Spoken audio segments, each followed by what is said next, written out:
Okay, so this is going to be an overview of learning sciences. So I'm just going to read from my notes and I'll draw stuff. Okay, so learning science, it's a practical use case facing science. So it lies in the Pasteur's quadrant. So there are these different kinds of quadrants. You have Pasteur's quadrant, which is high impact, high technology. You have Bohr's quadrant, which has high technology but low impact. And then you have the Edison's quadrant, which is high impact but low technological improvement. So this is based on anthropology, which is like the the art of like naming stuff, frankly. Then you have cognitive psychology, which is where you model the brain as a computer, and then based on that you make predictions. So they deal a lot with like reaction time studies and modularity and all these things. You have cognitive sciences. So cognitive sciences is a bigger thing than cognitive psychology. Uh, yeah, because here you could also have like neuropsychology. You could have um, it can have a lot of different stuff. You even have things like brain sciences and all that. Okay, then there's educational psychology, and finally sociology. So unlike cognitive science, we don't actually think about the parts of brain and their functions. So all that is like abstracted away. You do have some insights from the cognitive science thing, like scheme theory and uh, how does learning happen. What is the other thing? Sign usage. So Vygotsky's triangle. You have these things, and we'll learn about that. But so we don't think about the parts of brain and their functions. The brain is not the system; it's like only a part of it. So basically, you have all of these people, which I'm drawing as nodes. Inside of each people, like each person's, head is a whole computer. You can think of it like that. And this network of people, that's basically like what we are interested in. So we are interested in a slightly higher abstraction level. You could be interested in what this person by itself is like going through, what it's experiencing, and you could also be interested in what this whole group is experiencing. So this like forms the first basis of partitioning, that is whether you are doing a theory which is individual related, so cognitive, or you're doing something which is societal, like it's like group related, so social. So that's like one axis, it's cognitive versus social. The other axis is about the acquisition versus participation metaphor, and I really don't like the participation metaphor, but it is the way it is. So there was some person who had a very like long text on what this participation metaphor is, and how it's evolving, and basically what it's saying is that so far in mainstream, what we think of learning, we just think of acquiring knowledge, but learning can be slightly different. Like learning can be redefined to also mean participation, that is, uh, you have an object with which you interact, and you may not actually acquire any uh, measurable knowledge, but that participation itself is somehow consisting. So it like the learning is hidden in there somehow. uh, so this is more or less a metaphor, it's not actually a definition. So like when I say I learned something, I could either mean that I learned all the knowledge required for that thing, or I participated in that thing, right? Like when you do an internship, you may not actually get any knowledge, but you still say that I learned while doing this internship, right? What did you exactly learn? You learned the status quo, the rules of the community, the way a particular object operates, and that's not just acquired knowledge. That's something which is related to the context. It's not absolute truth, and we'll get to all that as well, like constructivism versus absolutism. But yeah, so far that's what we need to take out of it. That you have participation and acquisition. Okay, so learning sciences uses dialectical reductionism. So anything that is dialectical is something that goes two ways. So we break a complex action into its constituent actions, but then we study the smaller actions or systems uh, by themselves, and then from that we figure out what the bigger system should be like. So for example, you break a group into the individuals, you study the individuals, and then from that you figure out what the group is going to be like. A lot like economics, yeah, where you have macroeconomics, microeconomics, and then there's a interplay between them. Okay, so yeah, Okay, so most of our actions are like tool mediated, and when I say I don't mean I don't mean learning science researchers. I mean for anyone's actions, it's tool mediated, and we'll learn about that as well. So similar to the cognitive revolution, there was this learning science revolution uh, where we had a lot of focus on practical like changes that you have to make rather than just theory. So like cognitive science, it focuses more on the theory. Just education, like curriculum setting, that just focuses on the practice. Learning sciences kind of mixes these two things. Yeah.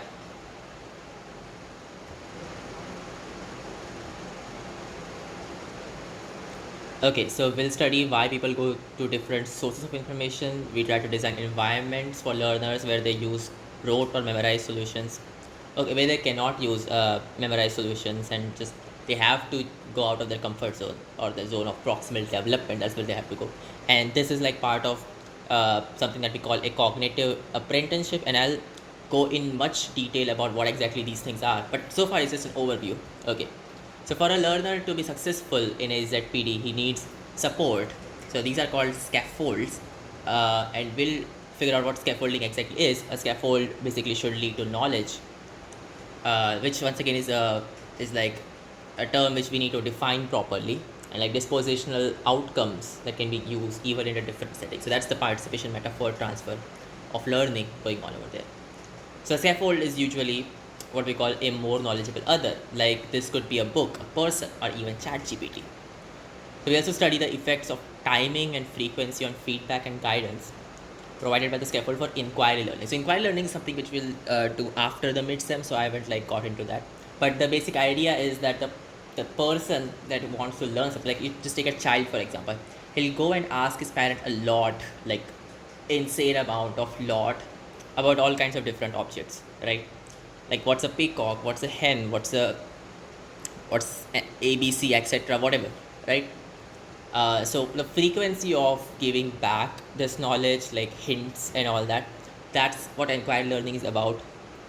So it assumes that the person by himself is like motivated and he knows what he wants to learn.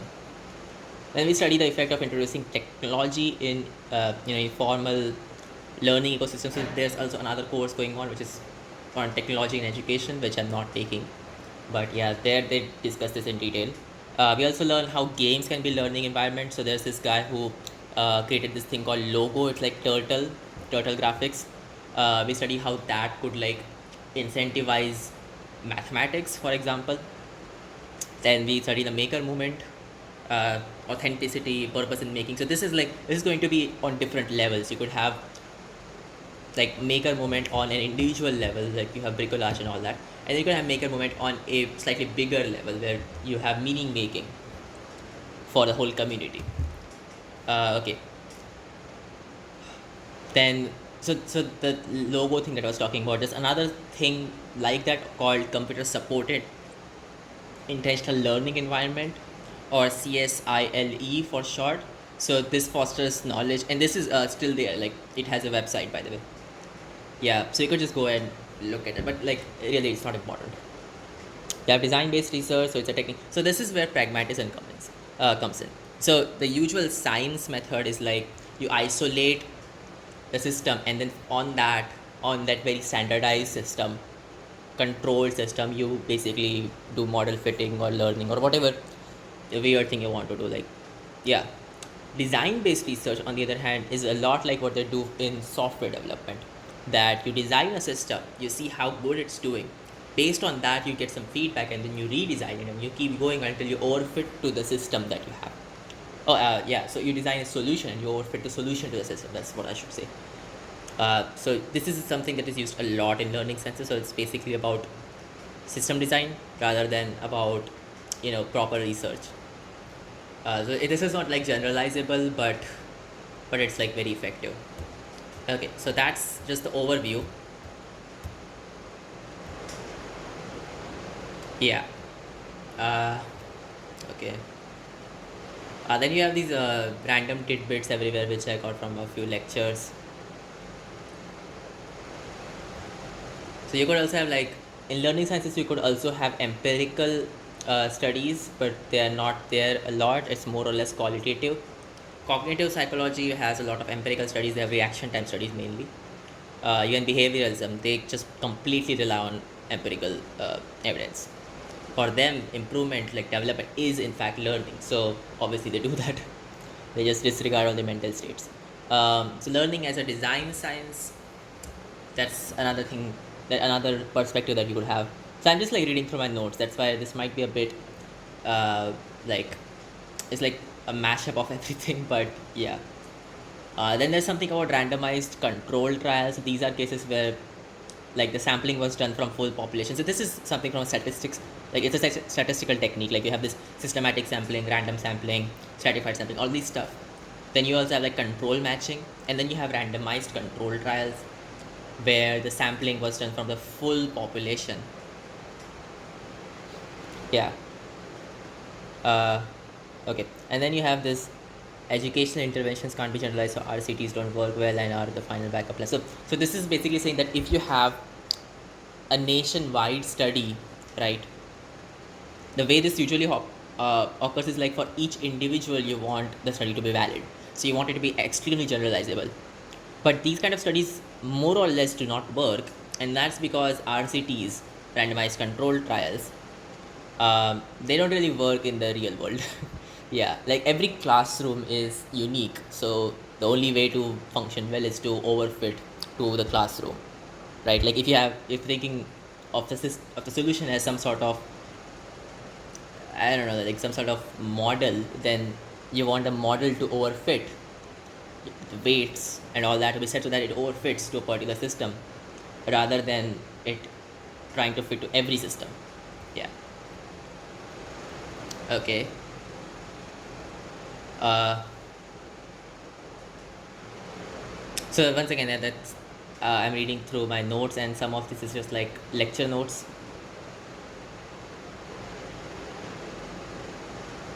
Okay. So there's also this initial iterations of learning science loop where, so learning science loop is like questioning, analysis, implementation, testing, like user acceptance, and then finally like consolidation.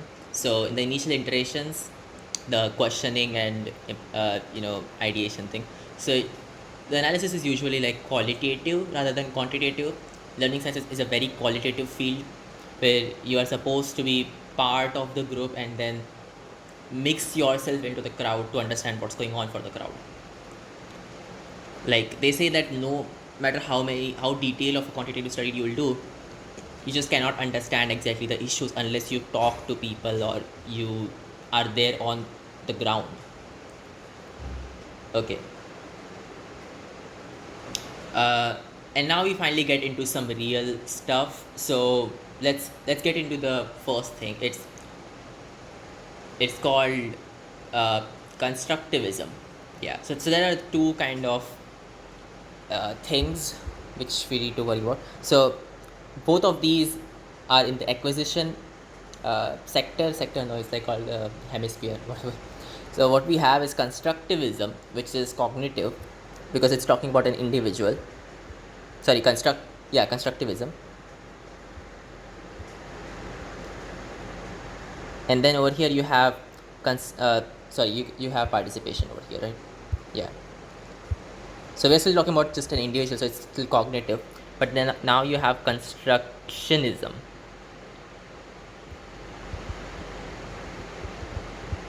Notice that here you have a V, here you have an N. These two are different words. So first let's talk about constructivism. So what it is that it's basically saying that the way knowledge is constructed in a person's head is different for each person. And it's basically the theory of schemes or schema, right? So you might have heard of schema theory from psychology, where so it's usually talked about in cases of biases or like prejudice or something like that. But really, it's about how you construct knowledge. So this is a form of pragmatism where you don't really how do I exactly say this? Yeah, where you don't really have like a sort of ground truth for anything. So like you have some object When I say object, I mean a fact, a rule, or whatever, or even just like straight up an actual physical object, and you have a lot of people who are seeing this, right? So if I like two people A and B who are seeing this, the way this works for A, right, the way this object is conceptualized versus what it's conceptualized for B, these two are different things. They're not the same. And so what constructivism is saying is that rather than thinking about what this object actually is, like what's the reality, and then just calling these things as delusions or misunderstanding of the object, like you do in science, you take a more pragmatic, how do you pronounce this? You take a more practical approach and just say that it's up to perspective. So, so every person has a different view of an object, right? So every object is basically just a concept. So like when you say that you don't deal with objects but you deal with the concepts of objects, this is what you probably mean. And this has physiological support, by the way, because in the end the brain is, well, a neural network. And for ML models, we know that they don't really have a ground truth encoded in them. They just have some weights or some idea of what an object is, like some encoding of it, which could be different for different models, right? Like slight perturbations in that. So it's supported by this neural network thing. And so what we're doing is, of course, the brain itself is a very big, complicated neural network, but then you're abstracting that away into something of a database. So the main thing, what Piaget says, Piaget, by the way, is who came up with all of this, is that inside of a person's brain, you have something like a decision tree. So let's say this guy sees an object, and let's say it's a blue ball, right? So this is like blue. This thing will first be understood by the visual system. You'll have this whole shape detection, edge corner detection, all that computer vision stuff. In this case, it's like human vision stuff. But whatever, you do all that, and from that you'll be able to understand that what this object looks like. So it looks like a ball. Like this guy has seen a bunch of balls in his life. Maybe he's like just 12 years old. 12 is kind of a big time span. Let's say he's like 2 years old. So this person has seen, this kid basically has seen a ball before. He made a lot of balls. Then he'll be able to understand that this thing is a ball, while this person has never seen a ball. He has seen, I don't know, cotton spindles. Okay, that's also a ball. He has seen, what is something that looks like a ball? He has seen globes. Okay, this is a very weird example, but okay, let's say he has seen globes, right? Like the world map, sort of like globe thing. You know what I'm talking about. Like this person has seen a lot of this, so he conceptualizes this thing as just a globe. What he's doing is something known as assimilation. So he already has a full decision tree inside of his head that, okay, this object looks like that, what is it, something like that, and he's assimilating or trying to apply his scheme, his big decision tree, to this object to categorize it. Now, of course, he'll come to know that this has kind of slightly different properties than a globe. Like this doesn't have, this doesn't like move in its place. This like rolls. This thing doesn't roll and all that. And then what he'll go through is something known as accommodation. So assimilation is like a positive reinforcement that whatever you see, it fits into the decision tree. And then accommodation is where it doesn't fit and you have to change the decision tree. So I'm saying it's a decision tree. It's kind of more complicated than that, because you also have like some decisions are just very vague, like it's weight based. But yeah, the way this would probably work is, let's actually take a more concrete example other than this thing. Let's say this guy is seeing a dog. This is a really poor drawing for a dog. Like this guy is seeing a dog for the first time, for the first time, right? And he has seen a lot of cats, and this guy is seeing a dog for the first time, and he has seen a lot of horses. So obviously he'll think that, oh, this is just a cat, and he'll think this is just a horse, right? None of them have ever seen a dog. But then, of course, a horse has different teeth than a dog. A dog is shorter and all that. So they both will go through some perturbation, that they'll have some disturbance, and that's accommodation, sure. But the way before this perturbation, the way their decision trees or their schemes are set is that you have like a superclass animal, then you have some other subclass of this, which is I don't know, bipeds, let's say. And these won't be like named like this, of course. It's just that I need to label these nodes. So you have bipeds, then you have, I don't know, like normal animals. Okay, that's already there, animals is there. So you have bipeds and you have quadrupeds. So like four pets, I'm just gonna call that because I don't have space. Inside of that somewhere, like, you have lots of animals, and then inside of that somewhere you have a horse. So okay, that's B's schema, by the way. So what B will do is like, okay, this guy, it's an animal, sure, it moves and all that. It's not a tree. It has four legs. Maybe it's a quadruped, and then it looks like a horse. So maybe it's a horse. That's a simulation. That it's he's making a decision based on what he's seeing or whatever features are available, right? Now he'll come to know that this isn't having the same characteristics as a horse, so he'll accommodate for that by creating another node for a dog. So he'll come to know what a dog is, right? And yeah, that's all this like that's all Piaget talks about, that you have assimilation and you have accommodation. He talks about it in terms of like very very small children, like a child sees a spoon and he creates a scheme for that, like he creates a concept for that for a spoon. Then he sees a rattle and the rattle doesn't fit the scheme that he has created, so he accommodates for that in the scheme, right? But before that, before the perturbation, before knowing that this doesn't work, he obviously tries to assimilate the scheme to the object, right? Yeah. So he also talks. So Piaget also talks about adaptation. That these schemes are like basically a form of adaptation. So rather than cognition being some like very mechanical computer-like thing, what's happening is something like a machine learning model. So adaptation in evolution theory, it's a result of natural selection and actual like altering of genes. In this case, we have adaptation for genes. Adaptation for schemes. So Piaget's adaptive schemes, on the other hand, they're a bit like a deer growing its neck to become a giraffe. Like you have this common example that like deers, they need to go up to like get to eat leaves or whatever, and so they evolved to giraffes or something like that. Of course, we know it's nothing like that. It's just what it seems like.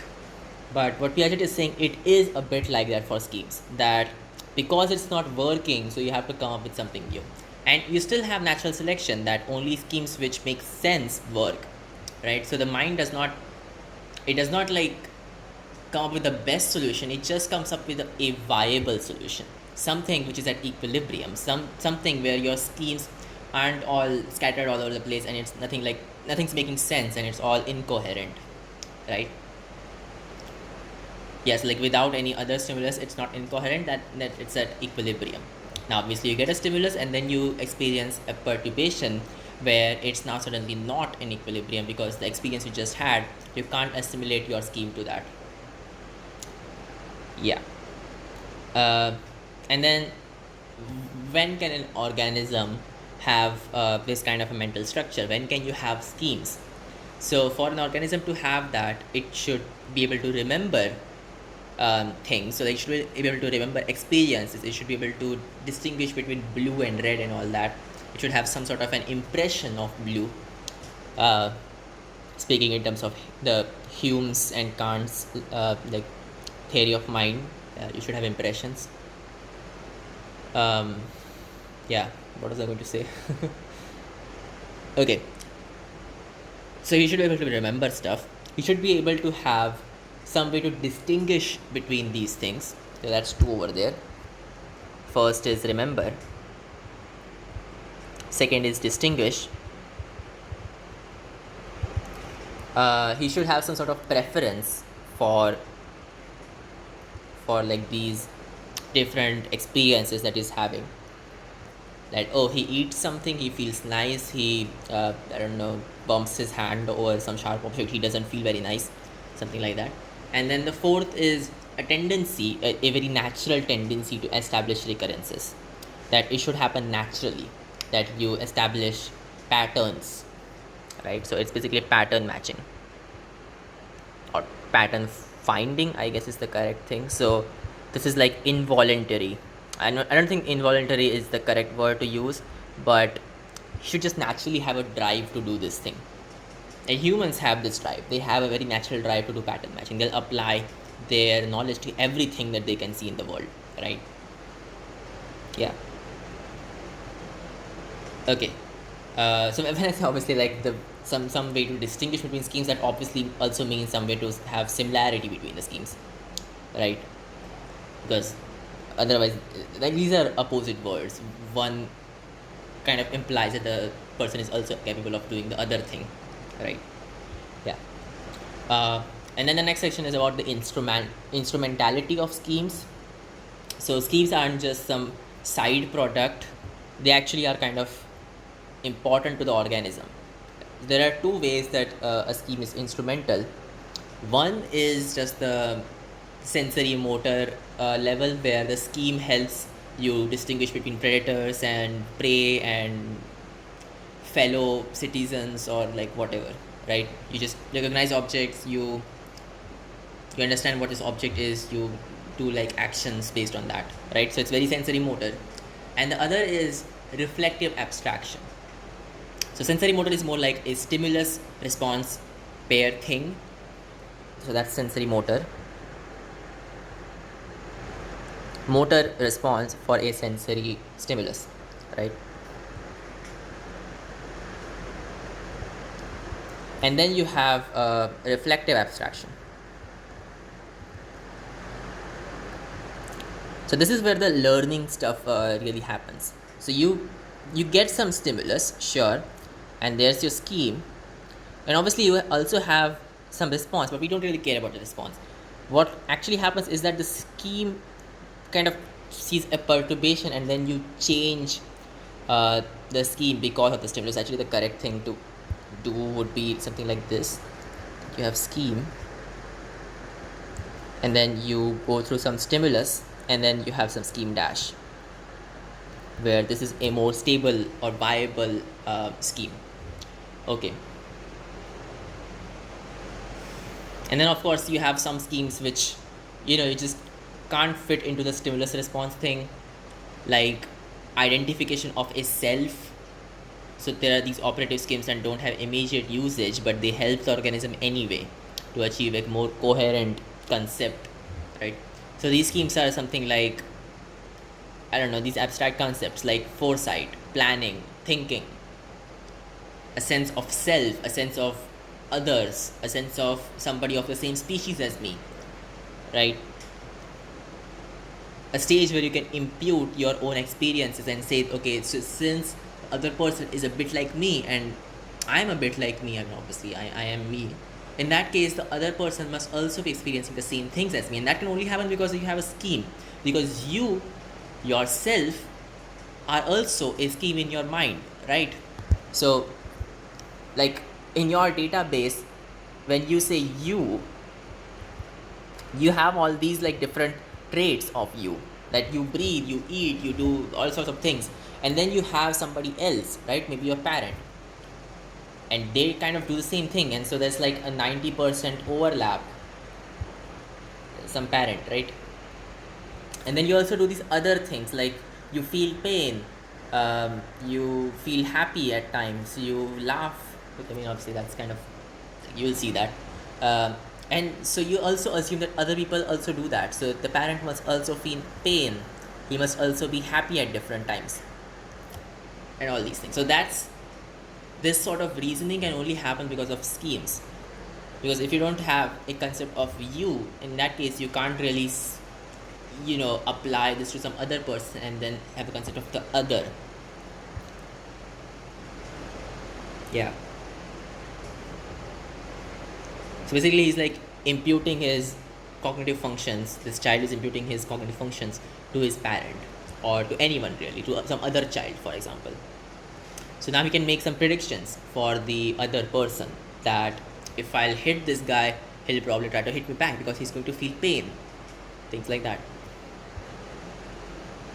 Okay. Next is language and communication. So this whole portion is about like when the child is slightly older, the way he operates is he asks a lot of questions. So till that point, he's building up a syntax, and then after that, he starts to use that syntax for the language to understand, to communicate to communicate to some other person, right?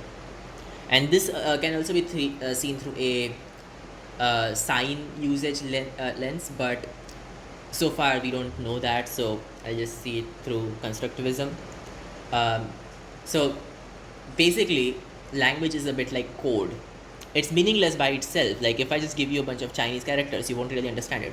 But if I give that to somebody who understands Chinese, well, they'll understand it. They'll be able to make meaning out of it. And the way um, way this happens is you have a parent who is pointing his finger to some object and also saying the exact syllable for that object. Like he's pointing his finger to a table and saying it's a table. So then child will associate table and the actual word table, right? So he'll be like, okay, a table, which is this object which looks like this thing is somehow related.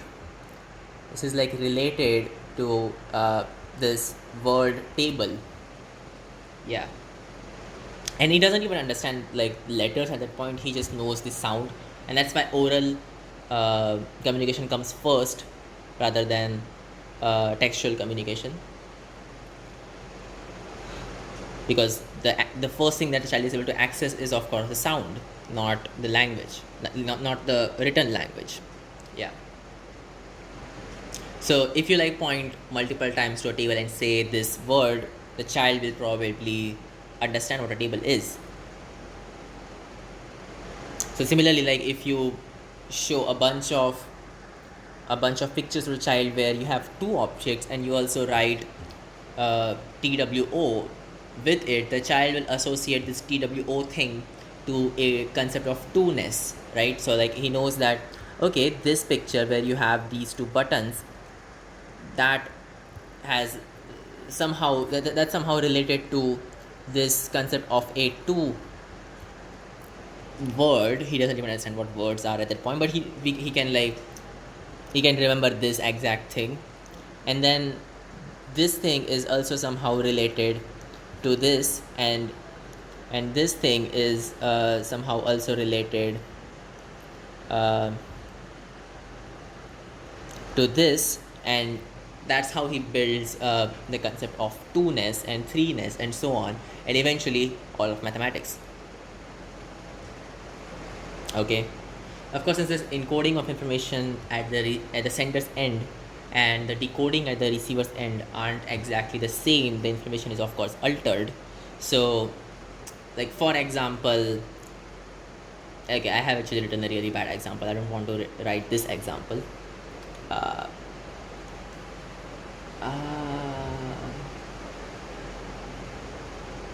I don't really have a very good example. Basically, it's like when people misunderstand words at a very young age, that sort of thing. That you have some abuse word which you say a lot, like a kid says that word a lot, but he doesn't even know what it means. He's just saying it because he saw it being said in some context where it obviously meant some bad things. So like he saw the reactions of other people, and yet as soon as it's a bad word, like it's a word which causes hurt to people, but he's gonna say it anyway because he doesn't understand. So it's like he's going to call people whatever he's going to call them, and doesn't even mean what he's saying. that sort of a thing, right? So the information isn't like carried over exactly.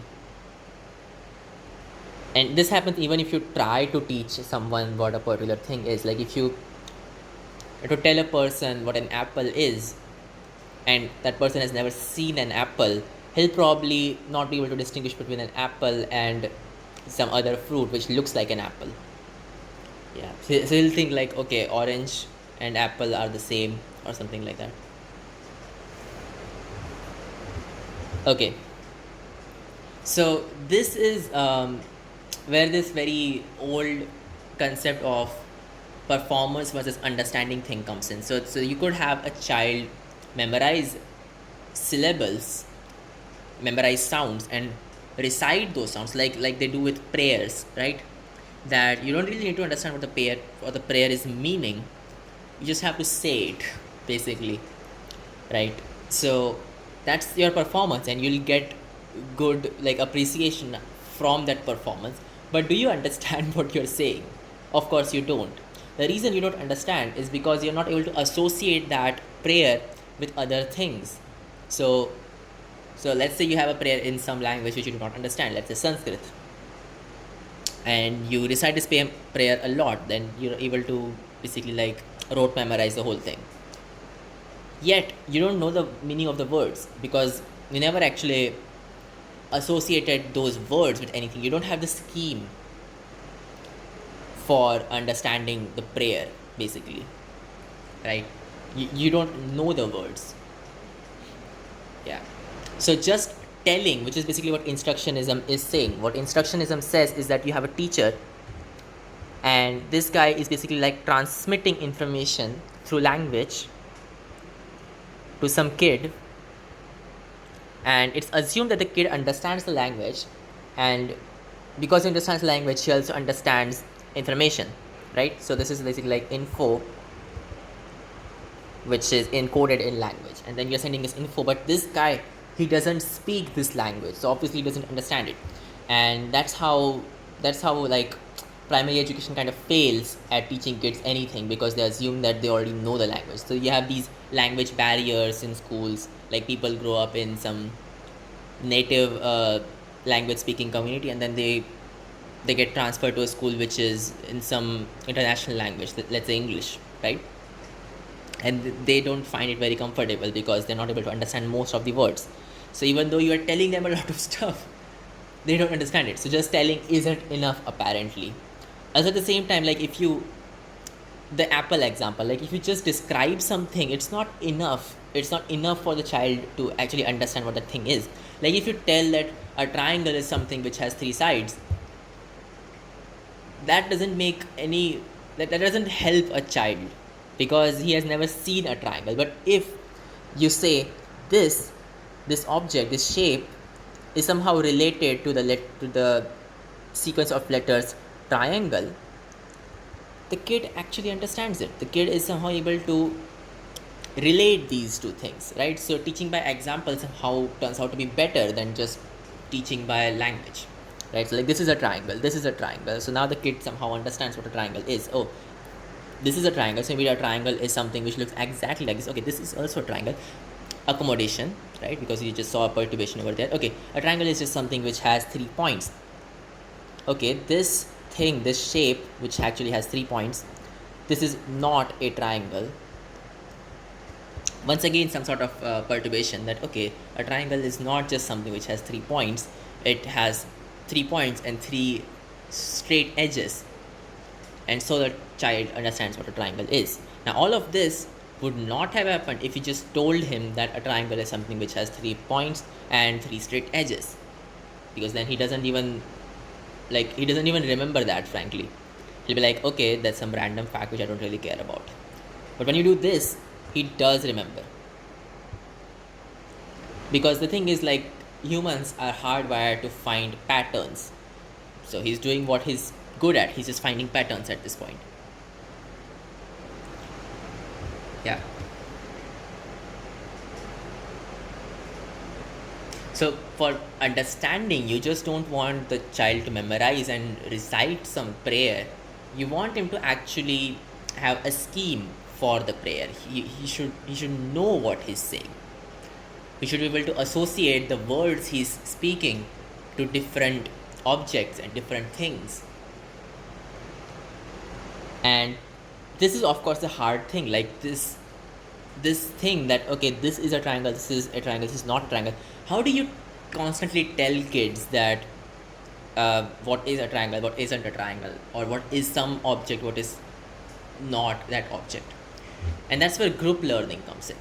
So if you have one kid whose concept of a triangle is basically this very equilateral thing, and you have this other kid whose concept of a triangle is this sort of scale and triangle, and they talk to each other and they converse over what exactly is a triangle, they'll basically have to come to a compromise. And the way they'll come to a compromise is that okay, this guy will see a perturbation that okay, he's saying this is a triangle, he might be right, so then what's a triangle? So then he'll accommodate, and now he'll be like okay, this is a triangle plus this is also a triangle, so that's his new scheme for a triangle. And similarly for him, it will be like okay, this is a triangle and this is also a triangle, something like that. And so by group studies, you can speed up this process of causing perturbations, right? And of course this also comes with the risk of them mislearning things, of learning wrong things, but hey, everything has its pros and cons. So rather than just one person going through accommodations and perturbations constantly, you have a whole group which is going through perturbations, and each perturbation is like communicated to everyone else, and that way everyone learns. So the number of perturbations that the full group experiences, of course, n times more, where you have n people. And so this is like a P2P application, like in computer networking, and this is like self-scalable, right? The bigger the group is, the more are the number of these perturbations, and the faster is learning. But of course, the bigger the group is, the harder it is to manage it. The easier it is for miscommunication and incorrect learning to happen. There's another way to do this. So rather than just providing a description, so basically the instructionism way to do it, of what an object is, one could describe what a triangle is not. So not just like this, like not just like a feedback system, but rather like some proper constraints of what a triangle is not, right? Like some well set constraints, like giving some very specific examples which is supposed to drive the kids learning. So if like some kid is solving algebra and he comes up with a solution, rather than you telling them the solution, the model solution, you could go through their solution and then give the exact like tiniest amount of change needed for them to come to the correct solution, right? So basically like to evolve their solution into a correct solution. So that's a constraint rather than just an instruction. An instruction is where you think of the child as a computer and you're like programming it, but kids aren't programmable, right? So you can't just like instruct them once and then expect things to happen. That's not how humans work. Humans work through pattern recognition. Humans are like machine learning models. They don't work just by like coding themselves. There's of course one big flaw with all of this, and that's that constructionism cannot explain raw facts, that you have like absolute truths. So in that case, there's no like perturbation. You just have to know the things like 2 times 2 is 4.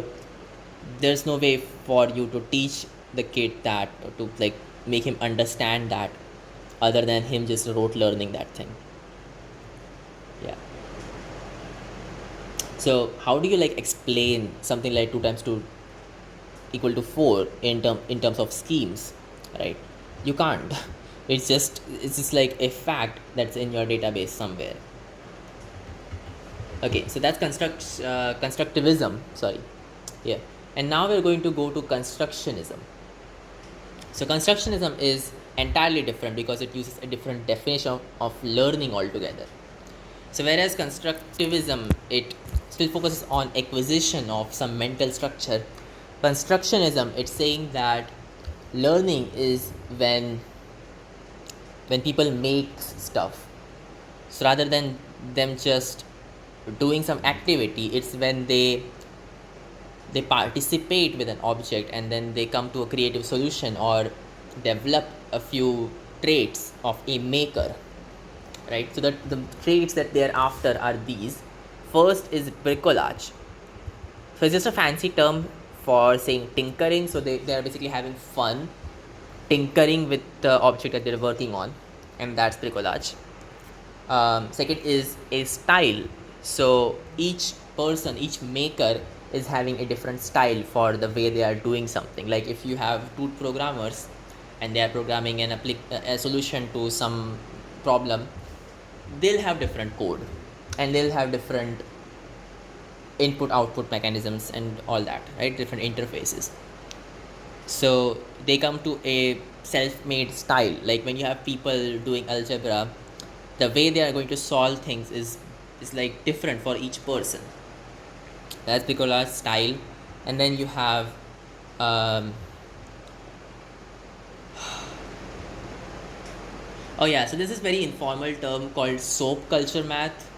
So a feeling that you're doing something like thinking, dreaming, getting a new idea, dropping it, or persisting with it, or seeing other people's work and their reaction to yours. So all sorts of reflective practices over there, which is also going to be there in cognitive apprenticeship. Weird. And this only happens when you work on a publicly shareable project. And I'm kind of hesitant to say publicly shareable, that exact thing, because right now I'm just talking about constructionism, not situated constructionism or like social construction. I don't know what I'm talking about, but yeah, uh, basically like you want kids to experience math the same way a math expert or a mathematician does, rather than the way a high schooler is experiencing math. The way a high schooler is experiencing math is very instructionist. It's very, I don't know, it's like a algorithm. It's like a program, a very fixed program which you cannot change. The way a mathematician does it is not as a program, but through methods and facts and all that, right? He's having fun doing it. He's like solving a problem on his own rather than just applying a very how do I say, a solution he doesn't even understand how it's going to operate on a particular problem, and they're just getting the output from that. And that's what this guy is saying. I think is what's his name, who is coming up with constructionism. There's Piaget, who comes up with constructivism, and this guy is, wait, I'm just going to search that. Who the hell is he? So who came up with constructionism?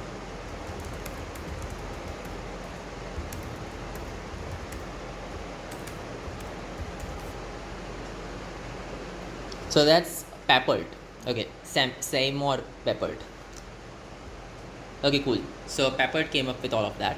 So his traits for a maker are bricolage, style, the soap culture math thing, which I'm not going to write as a trait, but okay.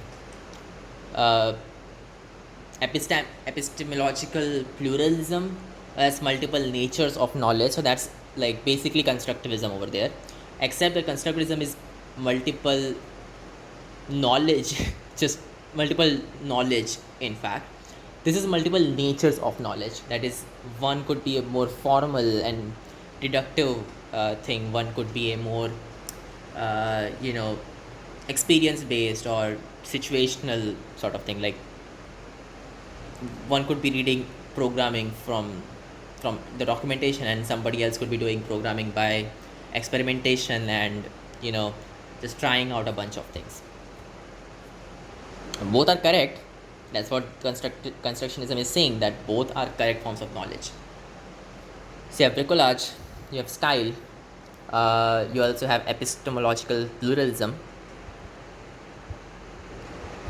And this is not just multiple variants of the knowledge, it's slightly deeper. It's saying that the form that the knowledge take is actually entirely different. Okay, and then there's this other like note sort of thing. So basically saying that usually, or in a school setting, the more abstract forms of knowledge are preferred rather than a more concrete knowledge, right?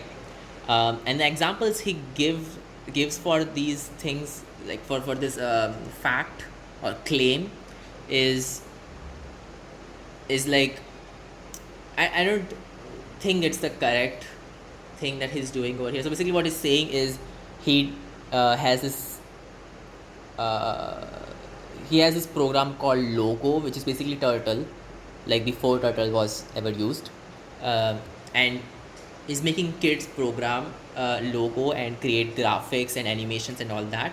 And in doing so, they are learning math, particularly 3D geometry. They're learning all that by programming, and that's completely correct. I mean, I learned Rodriguez formula through all of this weird stuff. I was like trying to understand how to do 3D animation, not through Blender and all, but through math, of course, like how to build a Blender, kind of that sort of thing. So yes, he's right that doing all that obviously incentivizes all of these very mathematical things that you wouldn't probably do on your own. That's correct. But but which of these is like, I mean, like what is concrete basically? Like here as well, all you're doing is just making a bunch of pixels change. What about is concrete? It's kind of the same thing as you solving an equation, isn't it? What exactly is concrete? At what level do you start calling some knowledge concrete? You could call it applied, but so is algebra, right? You're going to get a grade in the end.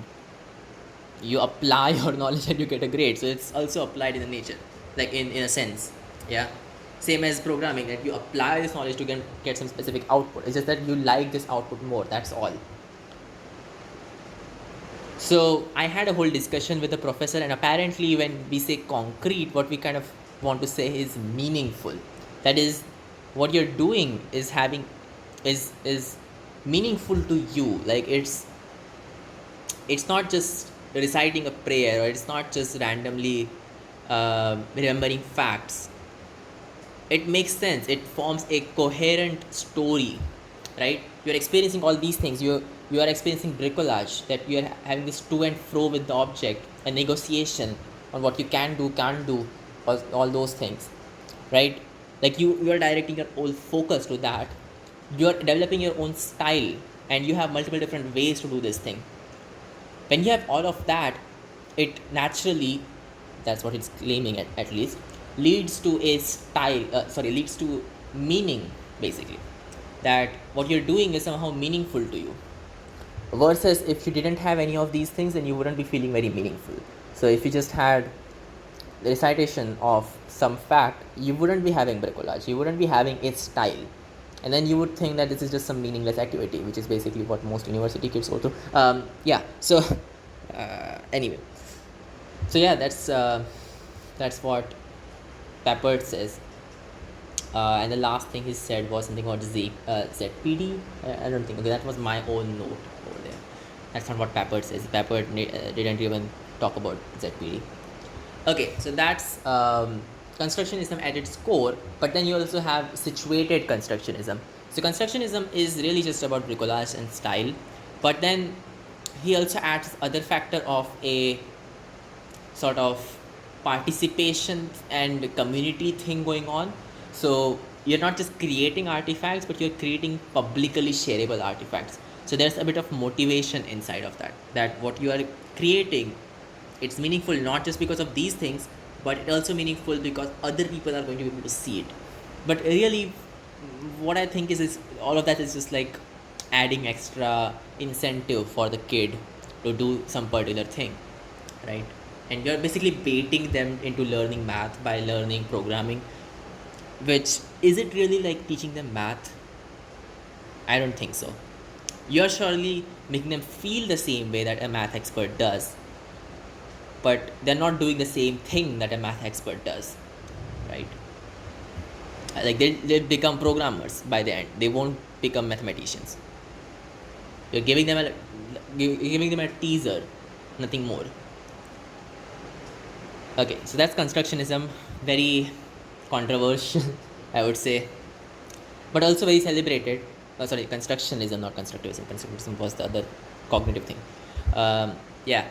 So this is actually also cognitive, isn't it? Right. Except it's about the participation metaphor rather than the acquisition metaphor. So the kid could go through all that, but then in the end learn nothing, and yet you would say he learned something because he participated. And that's why I hate participation metaphor, because it's just unnecessary, uh, unnecessary like meaning attached to one word. But yeah, that's situated constructionism. Then there's situating learning in communities of practice. So it's called the social theory of learning, or it's not called the social cultural theory. That's a different thing.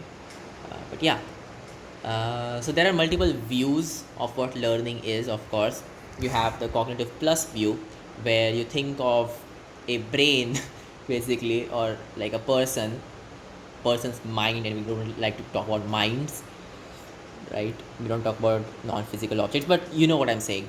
A person's brain, um, his cognition, situated in a environment, and he has to basically like understand everything else, like everything about his environment, to alter his knowledge or cognition or all that, right?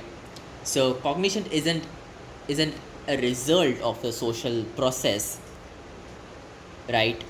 But the social process affects cognition. That's all they're saying.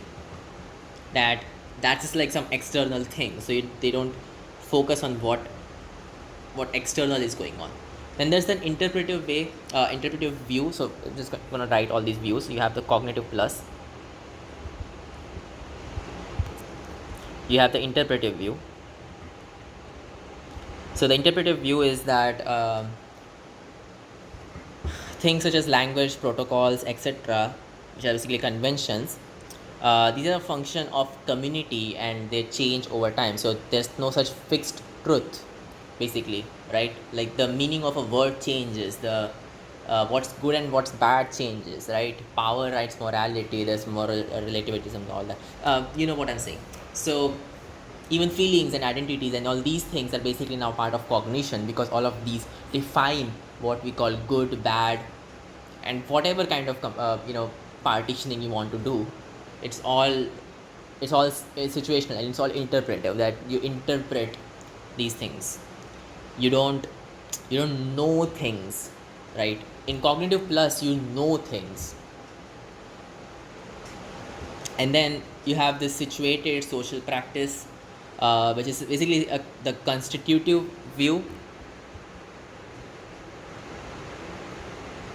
What it's saying is that the agent and the world, so agent is basically the person who's trying to understand world, they are interdependent. So it's not just that the world is being observed of the agent, but also the agent is changing the world itself.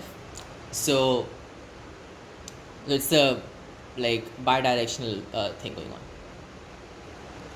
on. So it's also saying that meaning of things is socially negotiated, which is the same thing as what the interpretive view is saying, except that now you also have a say in what's what.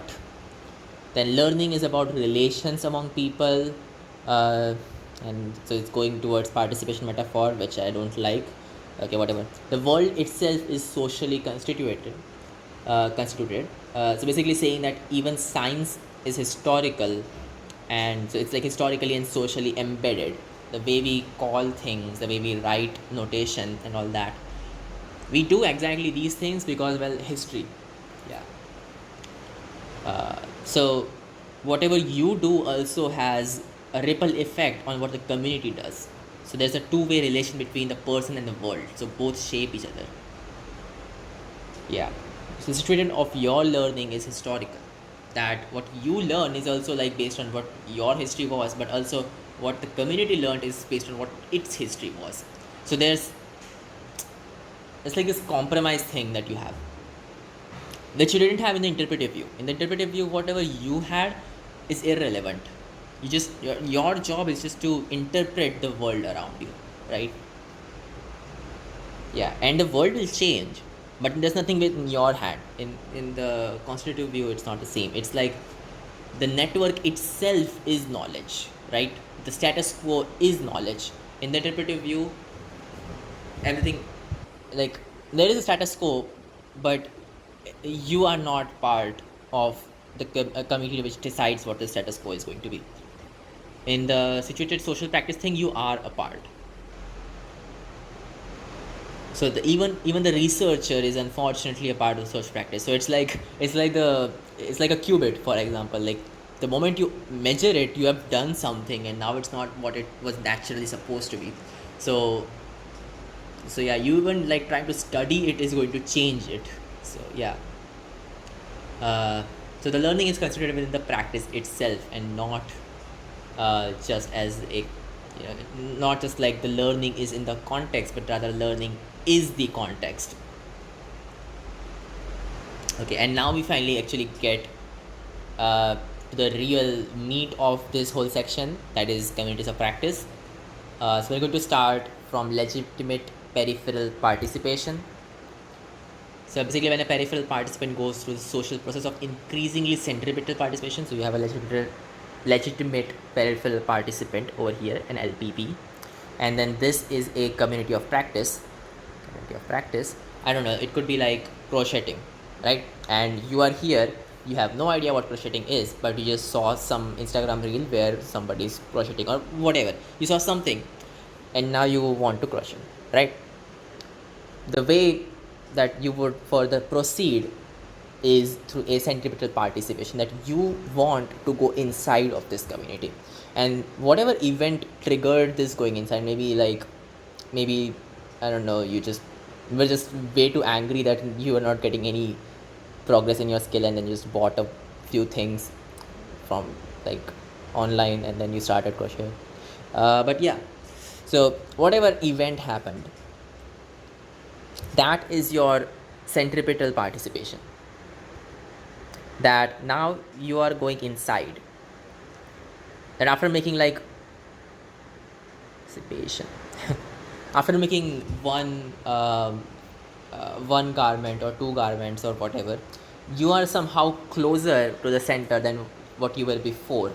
So you are moving towards the center, and as you make more and more garments, as you participate more in the community, you see different videos on YouTube, you talk to people who are also doing the same thing, you maybe form a student club or something like that, you come even more towards the center. Maybe you start putting out videos by yourself, and now you are really at the center, because everything that the practice consists of, right, is now available to you. Before, you were just a peripheral participant, a legitimate peripheral participant, not just somebody who is like forced to do this and just is doing this for grade or some external reward, but actually has an intrinsic motivation to do this exact thing, right? So you were a legitimate peripheral participant, but now, after doing all of this big journey, you are a central participant. You are at the core, right? People who are at the core, they are called old timers. I mean, obviously. Yeah.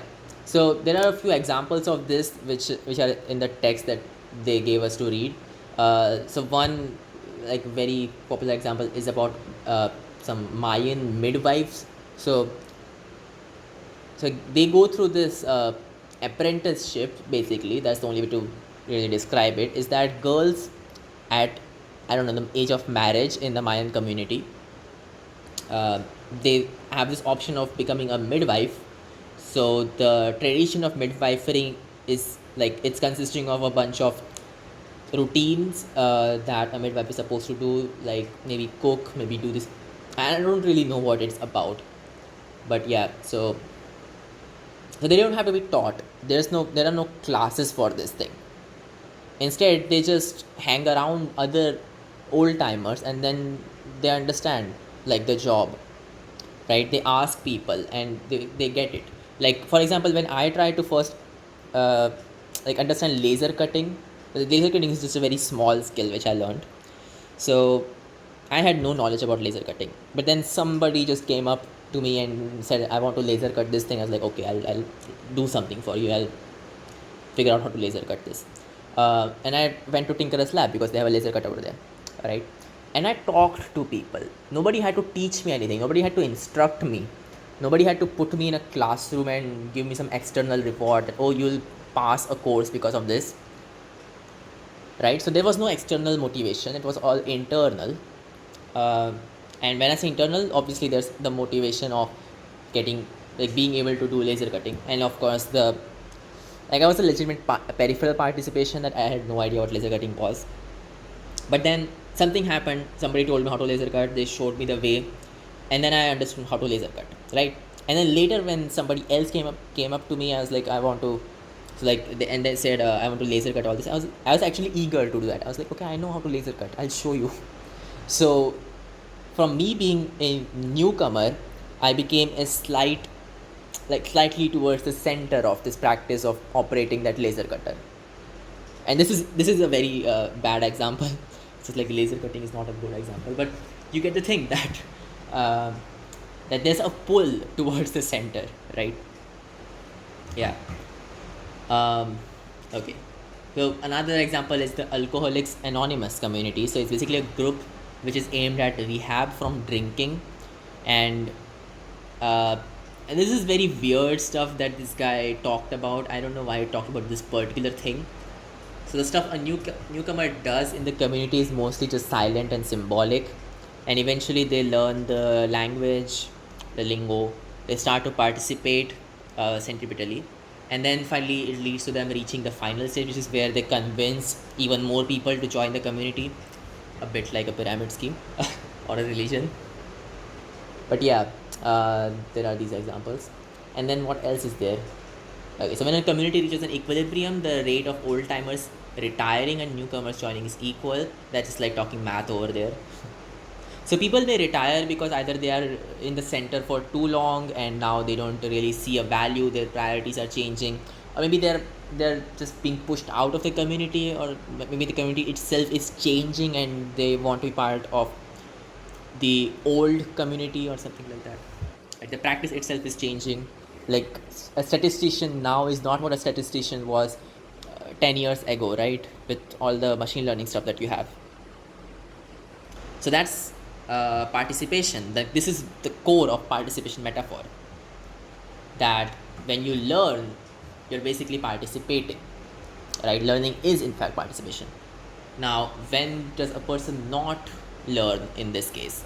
And that happens when you have marginalization, which is where because of your past history or because of you being from a particular group which you can't change, you don't have access to some opportunities, like this whole women's equal right movement thing, right?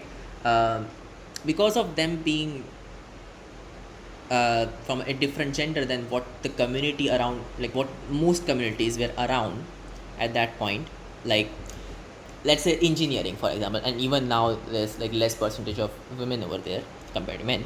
So engineering, this was a very men dominated field. It is a men dominated field, um, right? And because of them being a marginalized group, and when I say marginalized, I don't mean just in a victimized sort of like way. What I mean is some parts of the practice aren't available to them, right? So the learning part, the university, getting a job, all that might be available, but then this sustained career that most men have, this is just not available to most of them, right? So you don't see a lot of women engineers. You might see a lot of women teachers and all that, because these are professions which are conventionally, like, quote unquote, feminine. So that's what marginalization is about, because somebody is from a particular background, or like they have some trait, they are not allowed the full practice. It's not even that. So it's not that they just aren't allowed in the community, they might be completely allowed, right? Like I have a lot of I've seen a lot of girls who are like really good at university engineering, but then there are these hordes of women who do not want to get a job, frankly. Like they don't care. They just, for them it was never available. For them that's just not the end goal. Like the full practice isn't available to them. They can't experience the full centripetal participation, and so they are a marginalized group, right? Yeah. This was like a very bad example because it's changing so fast. So now I don't even know if this is still applicable. So let's take some other example which is slightly more valid. Um,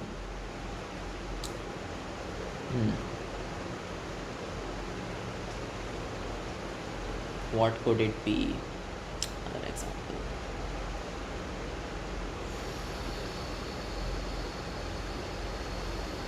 Okay, yeah, okay, this is a good example. A PhD student or an MTech student actually is better example.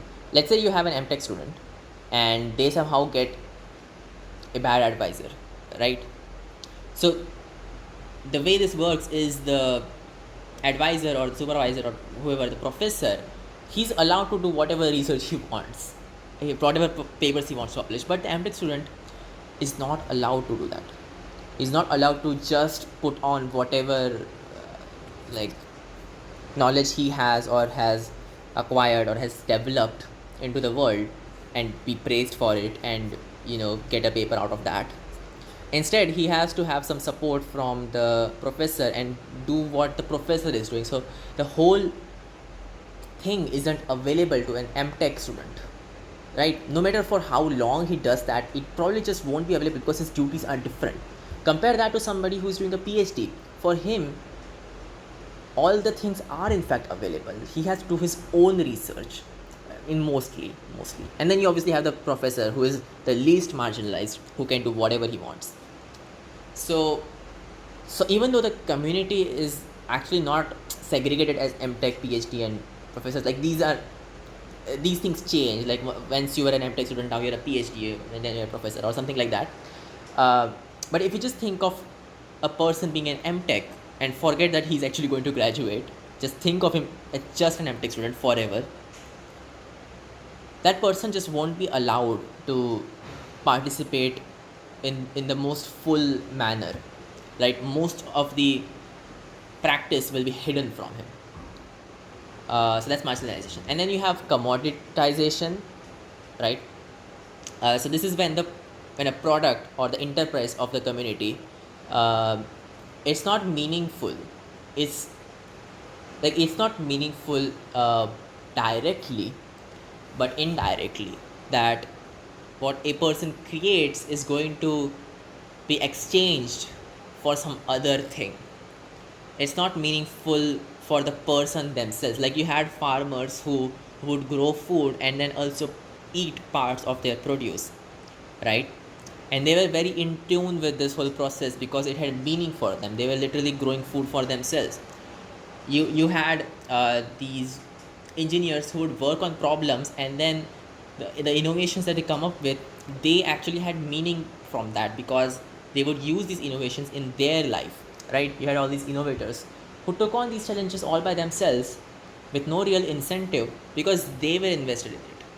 And now you have somebody who's doing a software development job, who's creating lots of amazing things, no doubt about that, but none of that's actually useful to him. It's all commoditized, right? That's another thing which could be an issue in a community of practice, because this leads to the other bad thing, which is called alienation. So there's marginalization and then there's alienation, where the person starts to feel that the thing he's doing isn't meaningful. Okay. Yeah, so that's situating the community of practice. And there's a lot more actually. So in a community of practice, there are 4 premises that you have for the whole theory. First is that humans are social beings. So we are social beings. So basically we're like intrinsically motivated by other people. Then knowledge is a matter of competence with respect to valued enterprise or skill. So it's not about knowing stuff, right?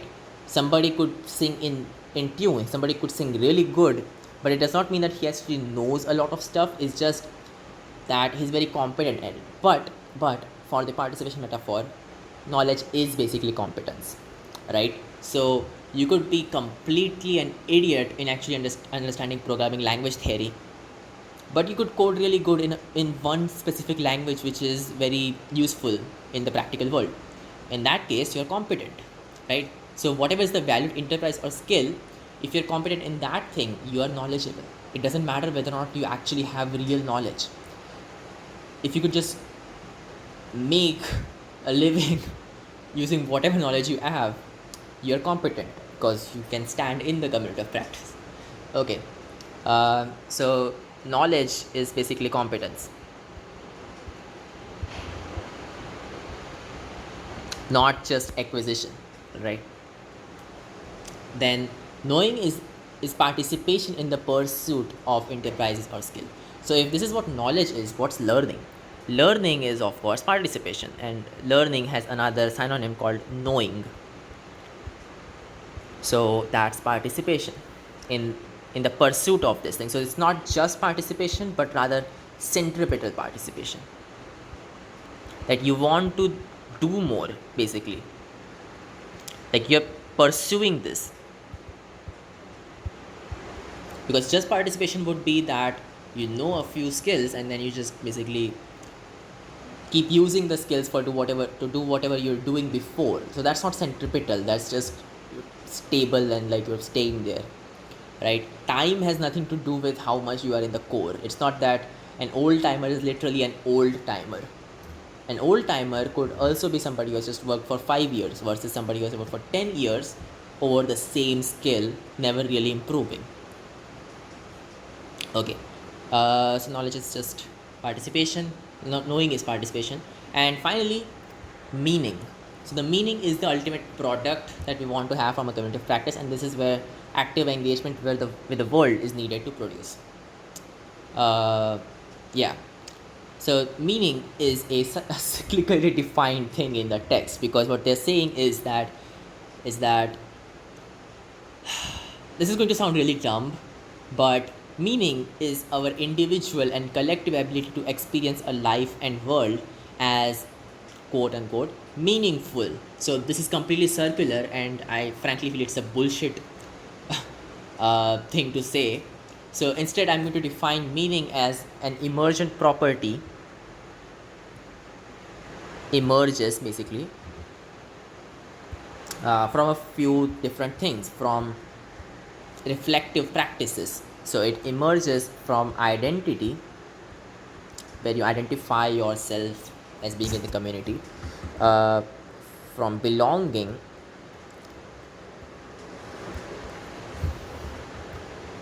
right, and from competence. Okay.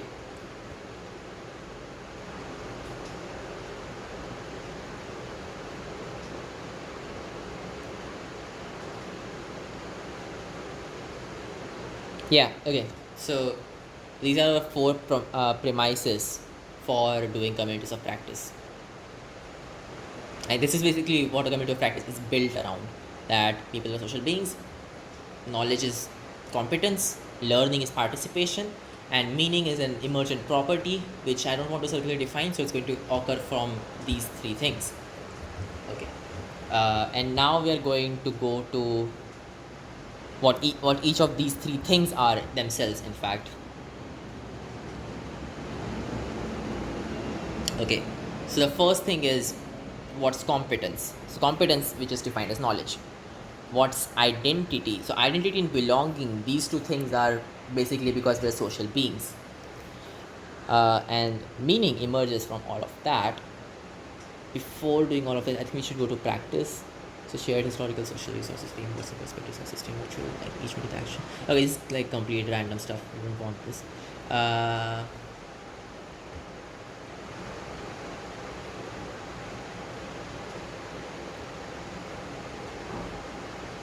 Okay.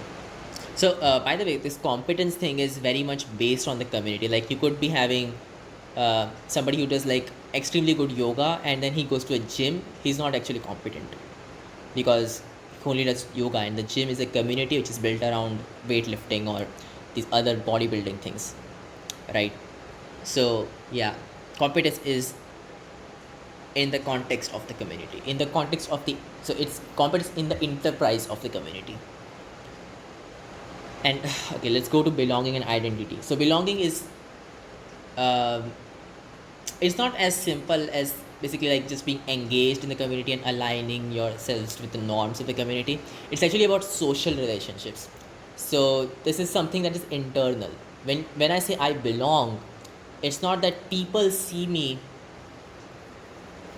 it's not just that people see me as being part of the community, it's also that I see myself as being part of the community. So you can imagine yourself as a part of the community and not just imagine but feel welcome. That's the thing, that it's a social thing, right? Like, okay, I could imagine myself as being an engineer and a complete lone wolf, and I would not belong.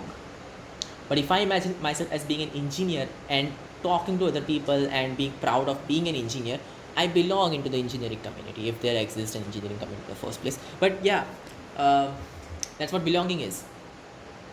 So, like the crocheting example, like if you had a community for crocheting, and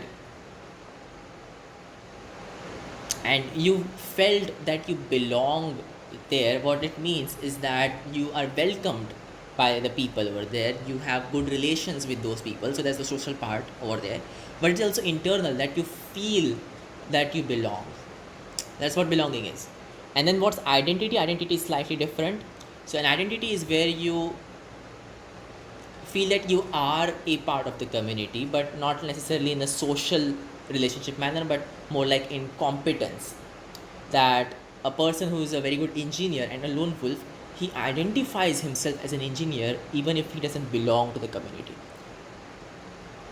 So it's basically a personal history of becoming in the context of the community's enterprise. So you could have identity without having any sense of belonging, and you could also have belonging without having a sense of identity, right? So the way belonging without, so identity without sense of belonging is just through sheer competence, right? You just are so good that you don't need to belong or something like that. But you could also not be very good and yet belong into the community, right? Just as the Mayan midwife apprentices do, the young girls, they belong to the community even though they are very much just legitimate kind of a participant. And very good belonging should probably happen when you are at the core, and yet these girls do belong in the community, right? Even before they're part of the community, they actually belong there, they have a sense of belonging. Okay, it's in the same way that we say that we belong in our families, or we belong in a like a marriage, or we belong in this office, or we belong in a school, or we're part of this classroom, or like anything like that. That it's exactly just that mundane meaning. It's about belonging in a community, right?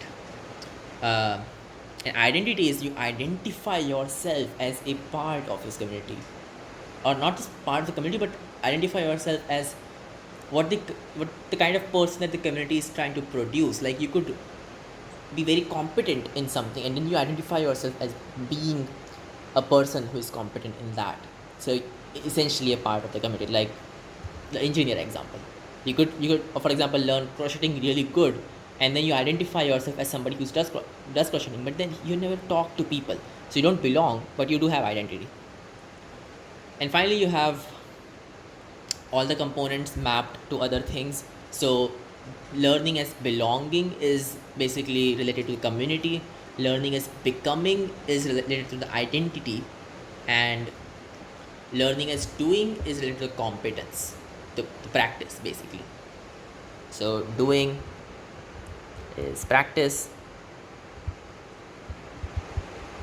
becoming is identity, because becoming is about a personal history,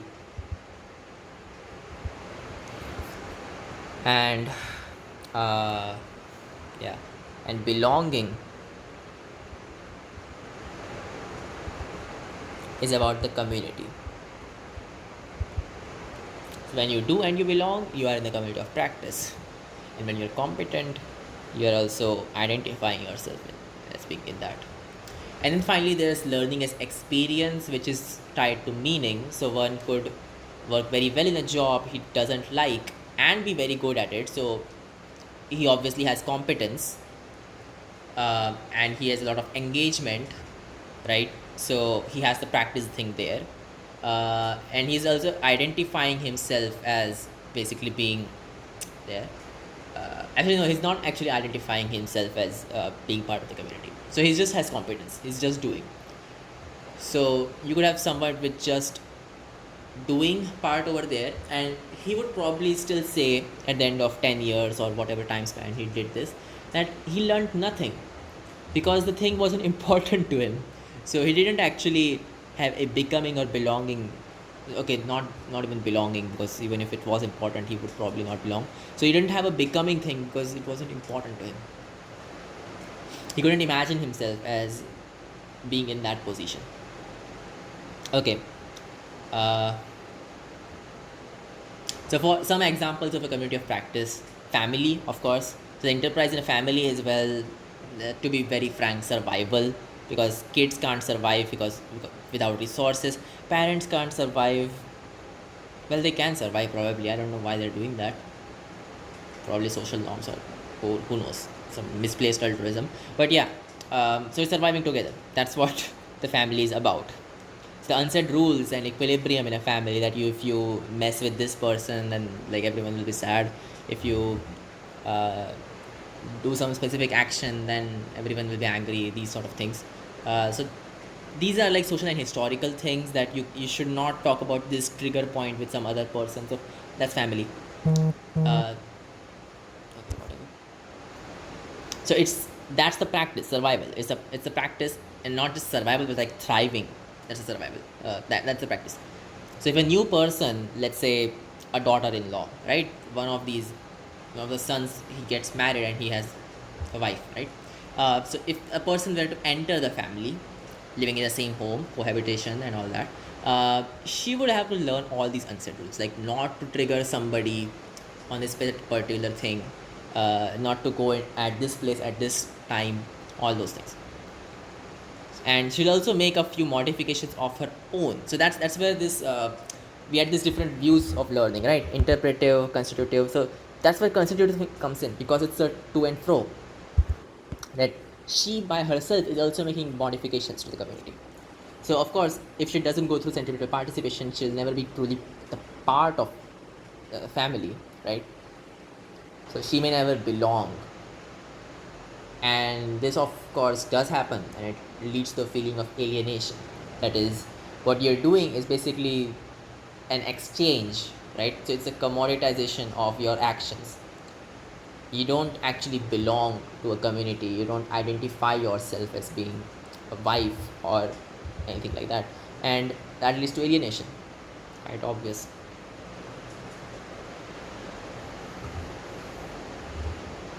Another example, The Office, right? I mean, you literally have a whole series on just that. So the enterprise is the work, of course, the work and being happy and all that. So here too, while the company might set some rules, the actual rules are determined by the workers. So where I was doing an internship, the official times were 9 to 5, but really we're just doing 10 to 6 because everyone woke up late, right? So 10 to 6 made sense to us, and we were like, okay, we'll just do that. So it's just that the network is what matters. That's what sets the enterprise, right? And of course, people will change the enterprise, and people are part of this network. So it's going both ways. The office is like very much a community of practice with many masters, apprentices, and peripheral and scientific participants. And this is like going to be important later. So because we'll talk about cognitive apprenticeship, yeah. So when the employee isn't able to make any meaningful contributions, so he can't like bring a smile on other people's faces, other people don't appreciate his work, or they're not in awe of what he's doing. In such a scenario, the employee or the intern or whatever, he'll feel alienated. He'll feel like his work isn't valued, and it's just commoditized. That people don't value it, he doesn't value it. So why do it, right? Just in exchange for money. That's kind of sad. And Yeah, that's alienation. And this is a very big thing in the workplace. And that's why we kind of need to study all this. That's office. And then you have school. So the enterprising is surviving school. Yeah, this should technically be like learning stuff, but frankly school isn't for learning stuff, it's for surviving school. So although the actual setters of the institution do not intend the community to form this, to like form on this basis, that's how it works. So yeah, so the most identity transforming learning, it actually happens in this unsaid circle, that circles that you have in the school, right? You actually have multiple communities of practice. Like you have different clubs, you have backbenchers, nerds, all these different people who hang out together, and all these communities combined is what we call school. So it's more like an activity system rather than just a big community of practice, because everyone is doing a different version of their practice. Yeah, so we should call this really an activity system. Now, of course, if someone is not able to participate in any of these sub communities in this big activity system, he'll feel alienated. And then you have these lone wolves, or people who were not very good in communication, or like socializing during school, because they didn't like participate. They didn't participate in any communities that were there in the school. Yeah. Okay, so if we like take the participation metaphor a bit too literally, what we're saying is that for an individual, learning is now about engaging and contributing to the practice, right? Uh, for the communities, so that's for the individual. It's just you become and you belong and all that. For the communities, the learning on the scale of the full community is now an issue of ensuring new generation of members as well as refining their practice. So basically, like a pyramid scheme, right? Like you have to recruit more people, like a company does, and you have to fire off people who are inactive, like a company does, and you have to refine your practice, like a company does. And for organizations, the company, in fact, the issue is sustaining the communities of interconnected practice so that the enterprise is still valuable. So, school, for example, is one case where it's failing at doing this, because all the communities that there are, they're not able to use or interconnect these communities at all. They're trying to teach them some weird thing which no one's interested in. There's like two or three people who are interested in that, rather than actually figuring out what these people are interested in. Like there, we had a whole cubing sort of club in my school, like informal, of course, and that's like a brilliant way to teach algorithmic thinking and all that. But no, we are going to teach them random algebra which they'll never use. I mean, okay, I used it, but I was a different case altogether. But most of them didn't ever use it, never touched it again.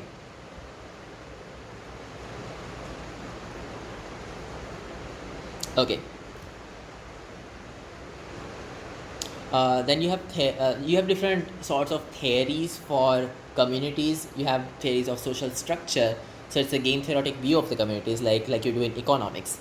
So you model actions of the community as a result of its structure. So you might have monopolies or oligopolies or like perfect competition or all these sort of things, right? And there's nothing about identity and belonging and all that over there. So there are all these different theories. You have theories of situated experience. This is an extreme focus on the individual, forgetting everything about the community. Yeah, and only thinking of it as an experience.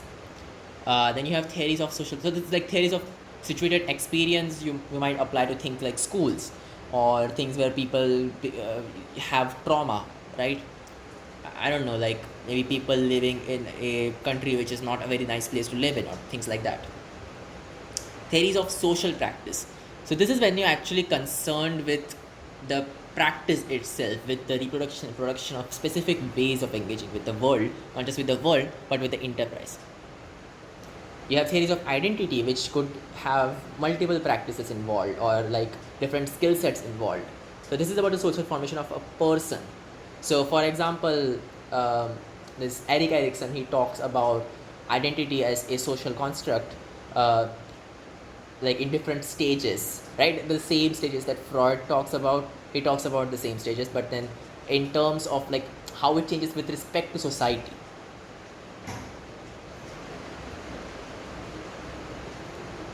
Then you have theories of subjectivity. So yeah, okay. So this is, I think, more about decision making in a group, and I don't really understand this, so I'm going to skip that. Then you have theories of power, so the influence that you have over different people, and this is really about making decisions in a group, and not just decisions, but like in general, priorities for tasks, or who gets more activities, or who gets privileges and all that. Even things like funding, like monetary funding. Yeah, this is something that should really probably teach, to curriculum setters or something. And then you have theories of meaning. So these are different from the previous theories that we did, or just like overviewed. Yeah. So this is about participation in a community which leads to a meaningful work. And this is a bit too, what do we say? Like, this is too much. So I'm just going to stop about this theory of meaning thing. And then you have a bunch of examples. So first example, so like examples of communities of practice. The first example is about claim processors. This is a very boring and linear job. Claim processing. It's basically when you have a legal claim and you want to get it processed through a court. I don't know. So basically, you have to queue yourself in a very big line and then process a particular claim, right? Do some stamping and all that. And you also have to make a lot of calls and all those things. So from an outside view, it's a very linear job, but actually inside you have a whole distributed cognition thing going on where everyone is doing some particular function, and then everyone is communicating to each other, so that not everyone has to know everything, right? It reduces the burden on each individual by spreading it over the full network. So a new claim processor, a newcomer, has to understand all of this hidden mechanism to be a part of the community. And this is not just a community, it's straight up an activity system, but the practice is the same everywhere, so we can kind of call it a community. Yeah. So an old comer, for example, might share information and tricks. He might help newcomers. He might support each. So the old comers might support each other emotionally through work, right? Maybe let's say through tea breaks or some other stuff.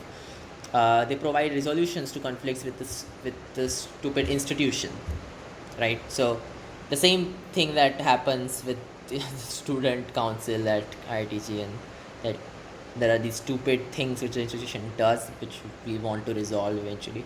But yeah, that's the then you have work as a communal memory. Wait, what? Oh, okay, the people, the old timers, so they work as a communal memory that allows people to function without having to know everything, because all you have to do is just ask the person who was in charge of something else, and they'll know what to do. So this structure is like beneficial to the claim processors socially, like as a unit, and also for the individual. And this is the practice. It's not the job itself, but it's the practice. It's the enterprise. Yeah.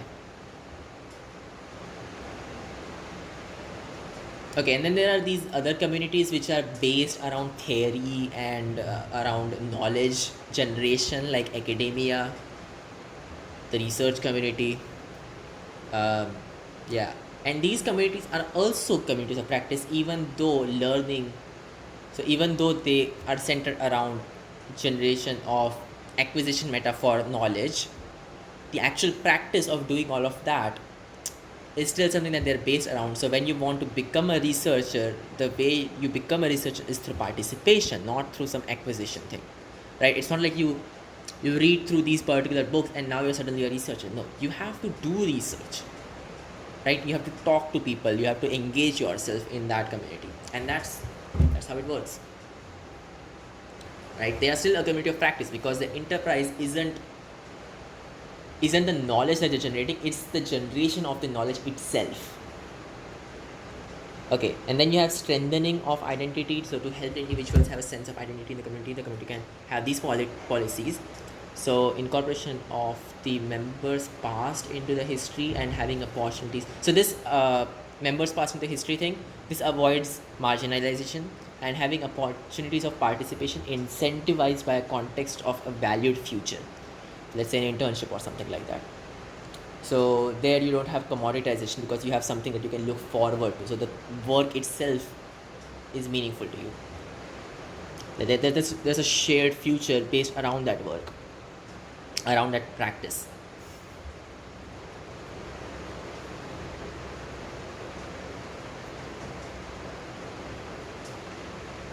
Okay, and then you have this issue of multi-membership. So this is going to occur in activity systems as well, that you have multi-voicedness. Here it's called multi-membership. So it's basically where you have multiple communities of practice which overlap, and a person may belong to all of these. In fact, a person could very well be at the core of two different communities of practice. Yeah, that's also a possibility, by the way. Like somebody from cognitive psychology and somebody from neuroscience. Well, he could be from both and also be at the core. But that's what multi-membership is that if you have too many of these different communities which are basically like the same kind of thing, they're doing kind of the same practice, in that case it's hard to distinguish between them, so you don't know which community to belong to, right? So a coherent sense of identity is hard to have. Like the person is just part of too many communities.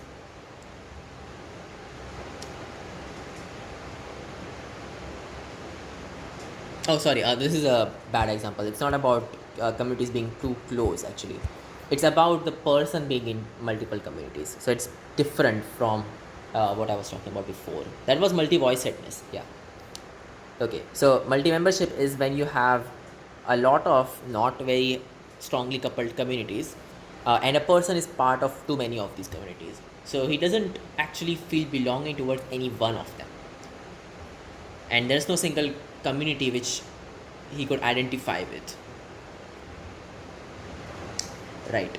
So for example, you have this thing called work-life balance, right, where you have to uh, where you have to earn, but at the same time you also have to give a bit of time to the family or all these things. So these are like conflicting things in an activity system, like contradiction basically. And that's why multi-membership is problematic, because you don't know which community you belong to. You're either a family person or you're like workaholic or something. So yeah, so we're basically saying that work and life are mutually exclusive, and this can be changed actually, because if work and life were to merge, like, you know, in that case these wouldn't be mutually exclusive, and then the person could have meaningful participation in both of them simultaneously. Yeah. So that requires the activity systems kind of view for this whole thing. That's multi-membership, and it's very similar to, I think, contradictions, I guess. I don't know. Okay, and then you have peripherality and marginality, which we just talked about. We talked about marginality, and peripherality is less. It's a more general thing. So peripheral, you could be a legitimate peripheral participant, and you could also be a marginalized peripheral participant, or you could just be like a peripheral participant and not actually be legitimate. Yeah. Peripheral wisdom for a community is basically all the peripheral participants in the community and their wisdom, in fact. So the changes that you could have in the community because of these peripheral participants. And peripheral wisdom for the people is like the wisdom that they carry and they could bring into a community. Okay. And then you have this internal and external reconfiguration of the community of practice. So this is once again going all the way to activity systems. I don't know why, but fine. So an internal reconfiguration is you're changing the policies and rules inside of the community itself without actually changing how it relates to other communities. And in an external configuration, you're thinking of it in an activity system view, where you change the community's participation with other communities. Okay, yes, I used communities participation which is quite quite a meta thing to say, because you have community of participation and now you're saying the community itself participating. But here we are saying participating in an activity system. So in a larger, not community, but in a larger system, the activity system. uh, so like, I don't know, like Python programmers, they are somehow incentivized by the way Python is currently being used, like whatever popular frameworks there are or whatever popular things Python is being used for. So their practice is somehow like they have to change the practice externally a lot. Internally, they don't really change it all that much because the rules and conventions are kind of set in stone. But externally, they do change it. Like, yeah, either new packages or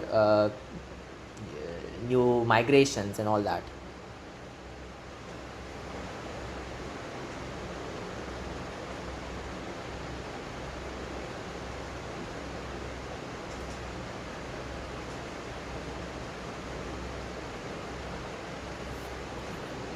Okay, what was I going to do? Okay, this thing, potential, active, and latent community. So potential community is like, you see that the enterprise is there. You also see that everyone could potentially cooperate, and then you would have a community of practice. It's just, it's not happening. Nothing's triggering it, right? So people are not connected, but they share the same goals. So for example, people who want to date and they are not able to date each other, in that case you have some app like Hinge, and then that allows people to date each other, and then there's a whole community based around that, right? And then you could also have a latent community. So potential community is just that a potential community, that is potential for community to form, but it's not forming. A latent community is that the community has in fact formed. The people do know each other, they also have the same enterprise, but there isn't interconnect. It's like, there's practice, there's community, but it's not a community of practice, right? So it's just like like consider an extremely competitive classroom. Like people know each other, they have the same enterprise, but they don't communicate, they don't share what they're doing and all that, right? They're fearful of each other. So that's not a community, that's just a bunch of people who are in the same classroom. So a potential community is where they don't know each other. A latent community is they do know each other, but they can't communicate for whatever reason. And then an active community is where everything's happening correctly. So it's a normal, healthy community. And finally, you have modes of participation. I think the most important thing. These are also called reflective practices. So it's engagement, which is the actual practice, so stripped of all the fancy decorations. So like if you have having software engineering, it's just software engineering, that's the practice. Alignment, where you are having all these coding customs and like I don't know, scrum meetings or all these things. Imagination, where you actually want to be a software developer, you want to work on these problems, where you are like you think that it would be good to be a part of a community. For example, like I used to have this dream of being a researcher at some point. I still do, I mean, somewhat. So you imagine yourself as being in that role, and I had zero engagement at that point. Then I wrote my first paper. Of course, you all know that. It's not even a paper really. So that was my first engagement. So the actual practice, stripped of all fancy decorations, but there was no alignment. Like I wasn't following the standards and conventions that researchers have. So I could engage and align, engage and imagine myself, but it was very undirected, and I wasn't belonging into the community because I was still a lone wolf.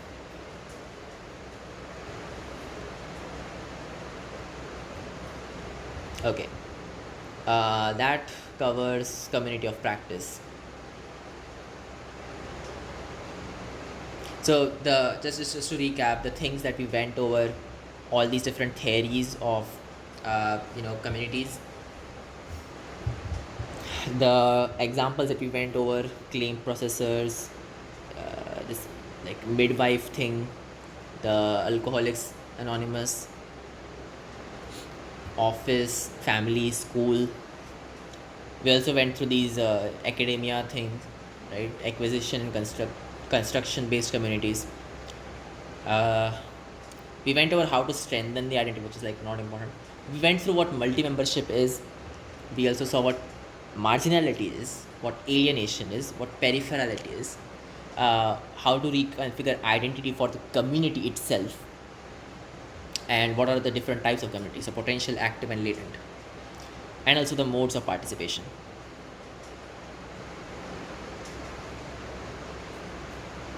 All right, that's communities of practice. Okay, we still have a lot more to cover. Okay, cool. But I'll just take a small break for now.